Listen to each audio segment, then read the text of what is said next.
25 years ago, a book called The Sovereign Individual predicted that as the information age unfolded, people would take incredible amounts of control over their life and get rid of government. Some of what they said came true, but other things didn't.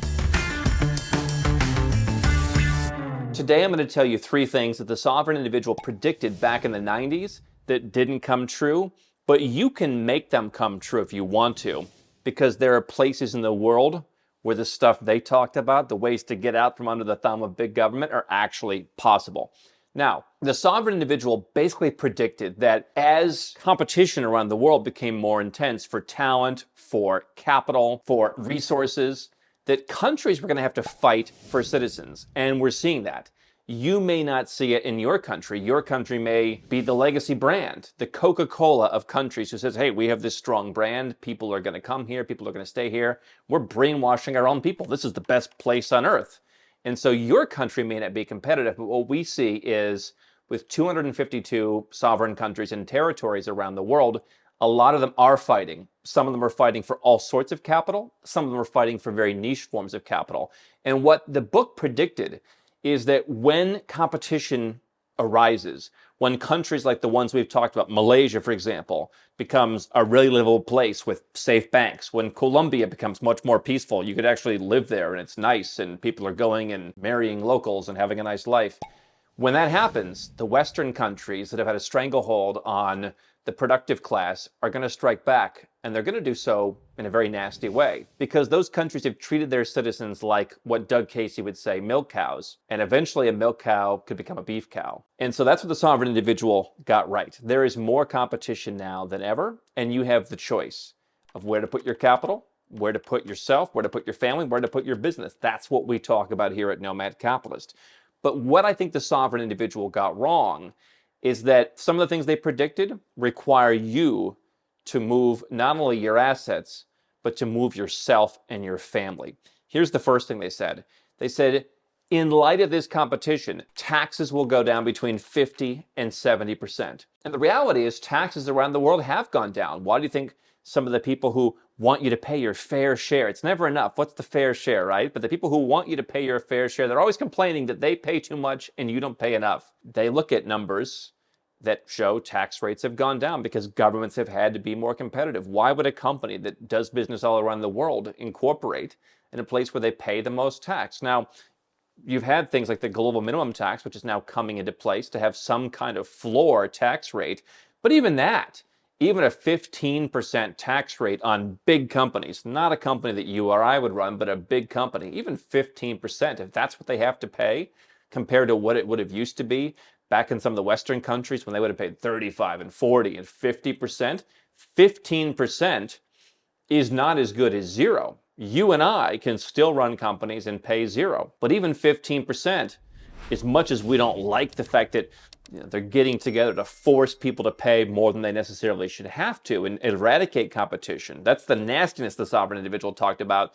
But the net result is even if you run a company that makes $750 million or more a year, you're going to pay a lot less than you would have 50 years ago. And that's not a bad thing, despite what some people would say. That's just the reality. Now, have your taxes, because there's more competition, have your taxes gone down 50 to 70%? The answer is no. Taxes have not gone down 50 to 70% since the late 90s in the United States. Yes, they've gone down from the 91% they were back in the 50s or 60s under someone like JFK, who lowered them, I think, to 70%. I mean, the Beatles left the UK because the tax rates were, pretty close to fully confiscatory. But have your taxes gone down? I remember the top tax rate in the United States was 39.6% when Bill Clinton was in office and when this book was written. And it went back to 39.6% when Obama was in office. And why I decided not to stick around in the United States, among many other reasons, but from a financial point of view, the idea that Donald Trump would save everybody, or any Republican would save you with wanting to cut taxes, they went all the way down to 37%. From 39.6 to 37. And if you live in an expensive state, you didn't get to deduct some of your local taxes anymore. So for some people, kind of a push.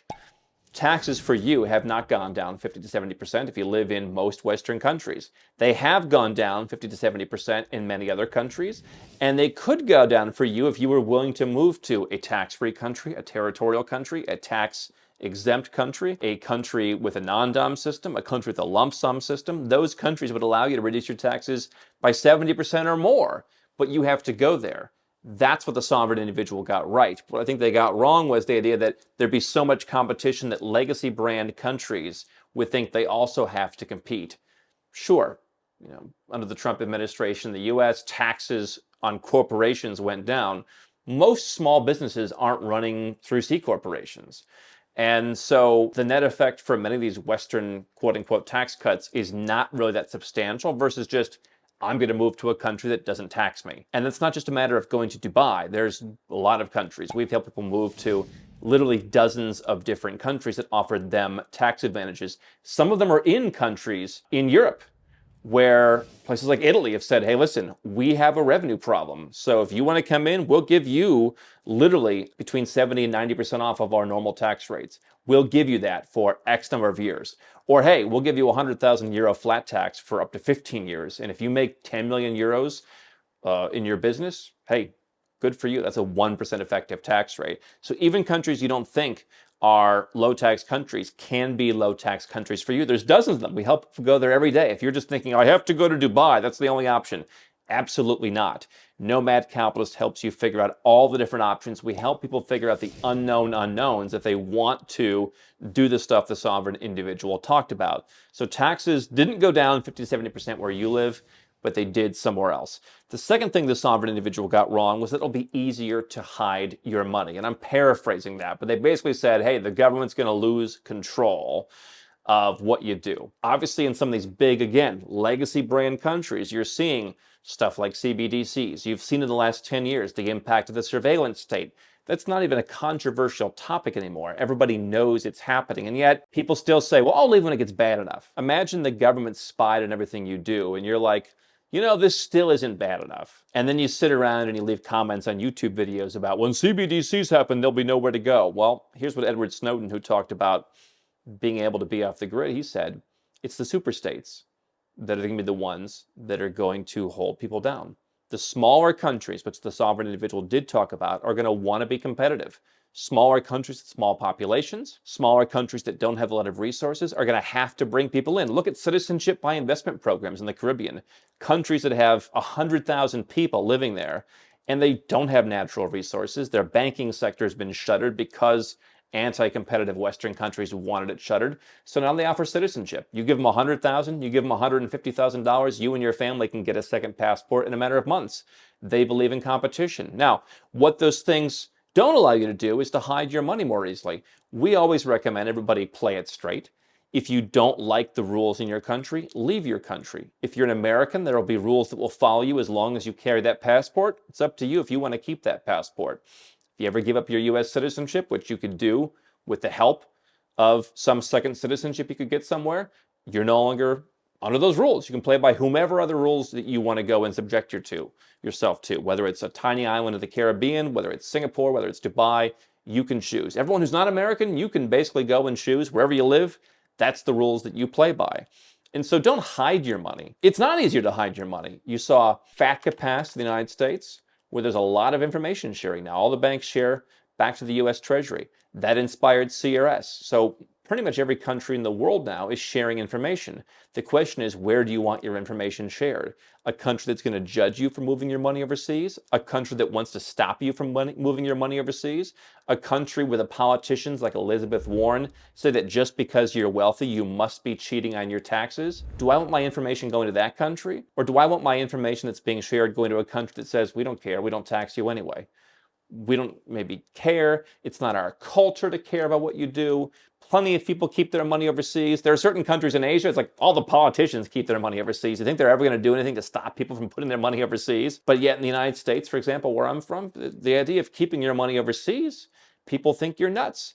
So you shouldn't hide your money. It's certainly not easier to hide your money. Yes, we have the advent of cryptocurrencies, and there's plenty of folks, they're not as vocal now because some of them had some problems. They say, oh, just buy the crypto and do this and do that, and then just don't tell anybody you lost it in a boating accident. Yeah, the tax authorities are catching up with that kind of stuff too. And as they say, pride cometh before the fall. And you're seeing some people who thought they were off the grid with their crypto who are getting caught. The IRS and others are really coming after those folks.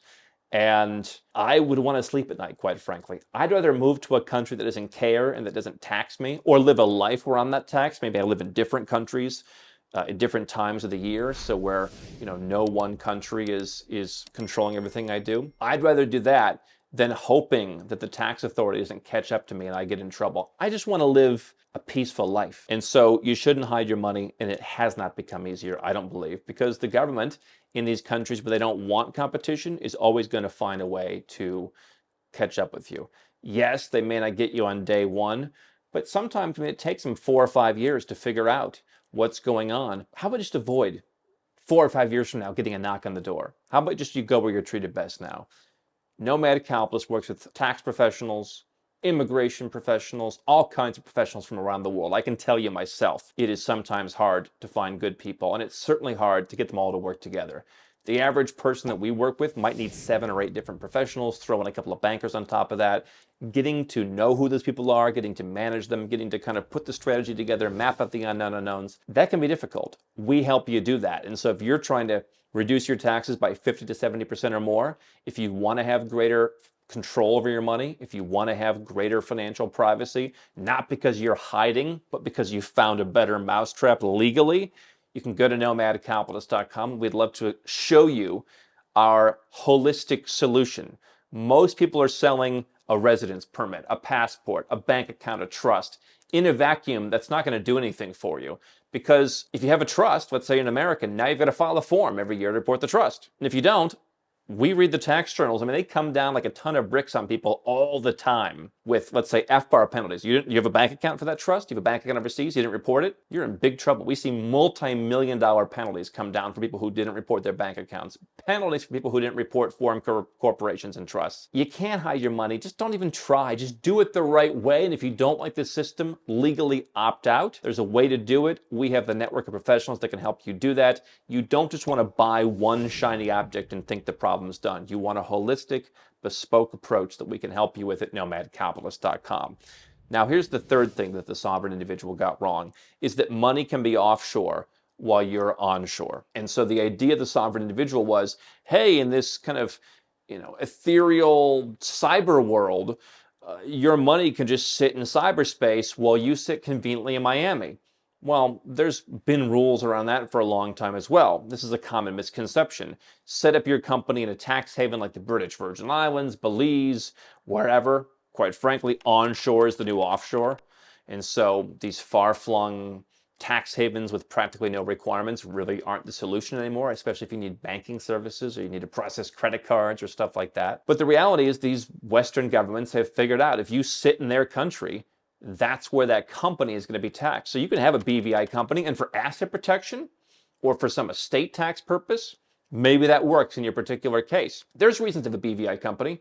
I think we had one guy, as much as I talk about how the Marshall Islands is kind of like yesteryear or Seychelles is yesteryear, we've had 1 or 2 cases where somebody had a Marshall Islands company. It's like, all right, for that situation, all right, fine, that's good enough. But you need to move your tuchus. You need to move your behind, not just move your assets if you want full control, because you have things like controlled foreign corporations for businesses, permanent establishment. Not even just you, but sometimes you have, like your partner lives in another country. That can subject your company to taxes there. And so if you want to have full control, the idea is you need to be offshore. So asset protection, that's a lot easier. You're not trying to hide your money. You're going to file whatever forms are required. That's what the tax professionals who work in the offshore space are going to tell you. Don't rely on domestic tax professionals. They don't know offshore stuff. But you're going to have offshore tax professionals who are going to tell you how to legally comply with all the requirements to have your money overseas. And if it's just asset protection, diversification, I want to hold a different currency, great. But if you want tax savings, you're going to be offshore along with your money. We call it our tax-friendly quadrant. You can watch about that separately. You can learn about it at nomadcapitalist.com. If you want to protect your assets and stay where you're at, maybe you get a trust, you diversify some cash offshore, you set up stuff legally, you get a passport for yourself and your family that when the fur starts flying, you've got a place to go. Robert Kiyosaki told our audience at Nomad Capitalist Live, where are you going to be in 3 days? The money's already there. and you can get there in 3 days. That's the plan you want to put together if you're not going to move now. If you want full tax savings, if you want to save 70% or more, you go offshore along with the money. Maybe some of the money can stay behind. Maybe you can keep your house, maybe you can keep a bank account, depends on the situation. This is what we help people figure out. But your taxes haven't gone down. It's not easier to hide your money, and you need to make a move if you want to save. The sovereign individual was a little aggressive in thinking how easy it would be. The reality is, for me, it's worth it. I talk to people in the US, I'm like, oh, I feel so much more free than these people. I feel just so much happier than these people, quite frankly. Not even more free, but just a happiness. I feel lightweight compared to when I was in the United States. But you have to make a change if you want the things in your life to change. You can learn how Nomad Capitalist can help you do that at nomadcapitalist.com, and you can become the sovereign individual by changing your surroundings. Because what the book got right is that those dairy cows they talked about now have wings.